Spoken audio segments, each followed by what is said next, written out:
Hello zusammen, welcome to another edition of Feedback Freitag. You had a bit of a break, thankfully, over the past week.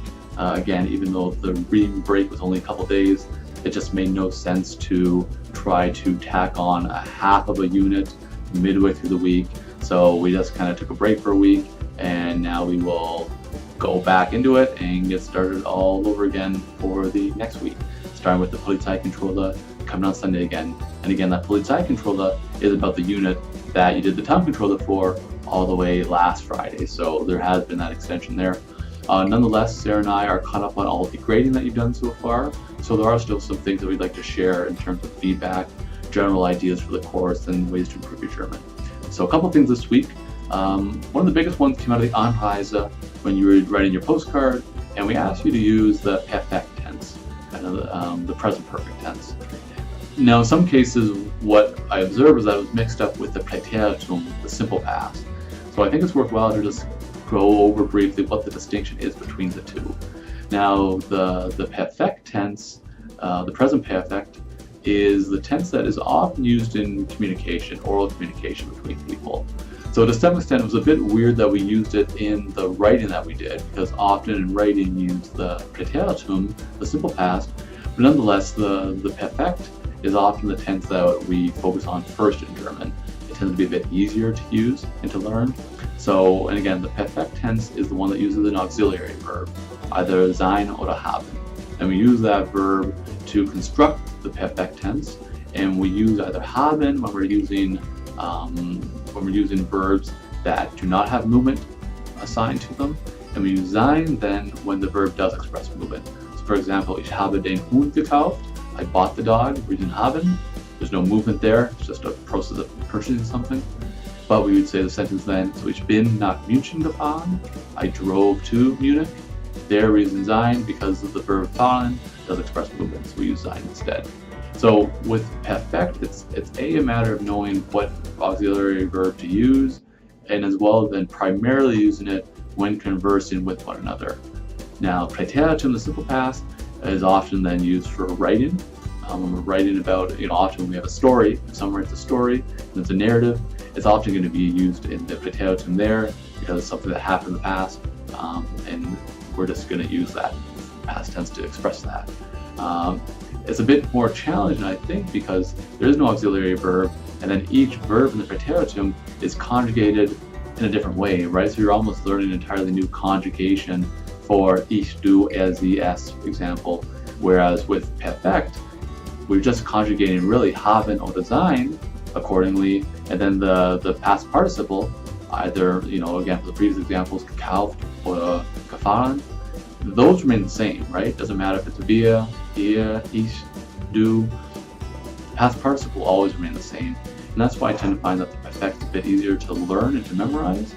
Nonetheless, though, the biggest thing I think is that we're going to ask normally for you to use a specific tense. So when we ask for the perfect, like we did in the Anreise, we want to see the perfect. Now, again, it's not that it's wrong to use Präteritum, but you'd also want to mix the two tenses together, right? If you're going to be writing something in German and you start with the perfect, stick with the perfect. Don't go back and forth between the two tenses. Now, there is one exception there, of course, there's always exceptions, and that is with the verbs haben oder sein.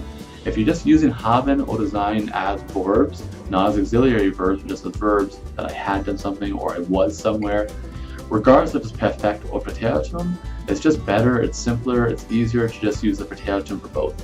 So for example, you wouldn't say ich habe das Eis gehabt, I had the ice cream. You just say ich hatte das Eis, I had the ice cream. You also wouldn't say ich bin in Berlin gewesen, I was in Berlin. Just say ich war in Berlin. So again, you can just make that a little bit simpler, a little bit shorter by just using the Präteritum, but only for haben oder sein. Okay? The other thing I wanted to mention, it's not a specific grammatical thing, and I think I mentioned it before, but it bears repeating now with more of the graded Anweisen, where I am being a bit more particular about your German, is just the notion of simplicity in your writing. It's great to try to write German to the extent that you can, right? To try different things in German, to try your best, to try new constructions and whatnot. At the same time, it's only German 102. We don't expect the world from you. We don't expect complex original, crazy, eloquent, verbose sentences. By no means. We're always going to emphasize accuracy over complexity. So what that means is that, and this is especially true in a lot of the examples that I analyze them, where we would use commas in English normally, you often cannot use it the same way in German. So we might like to construct English sentences that go on and on with commas and kind of the way that we would say things in English, and often it's grammatically correct, don't get me wrong. But in German, to do the same kind of sentence construction often does not work. So if you're ever unsure of whether or not you can write the sentence in this way, I would just emphasize and encourage you to just put a period there, stop the sentence, and just start a new sentence. And if that new sentence is rather short, because you just intended to kind of tack on something to the end of a sentence and use a comma, don't worry about it.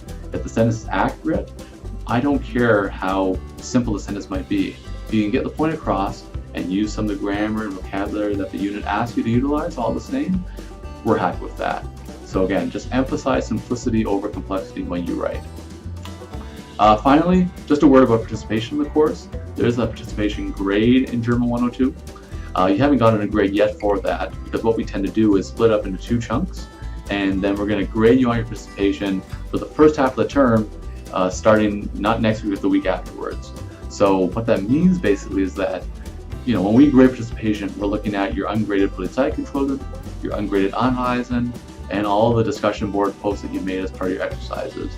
So if you haven't been up to date with those thus far, now's your chance before the start of, not the next week but the week afterwards, to get caught up to speed, because at that point in time we're going to kind of cut it off, assess everything that you've done in terms of your participation, and then start from that point forwards, everything that you do will then count towards your second part of the participation grade. So do what you can up until, again, now, get everything up to speed, and then again, if you participated accordingly, your participation grade will reflect that. All right. So that's about it for now. All the best as you get back up to speed with the Polizeikontrolle on Sunday, and then we're just gonna keep going. Okay. All the best. Choose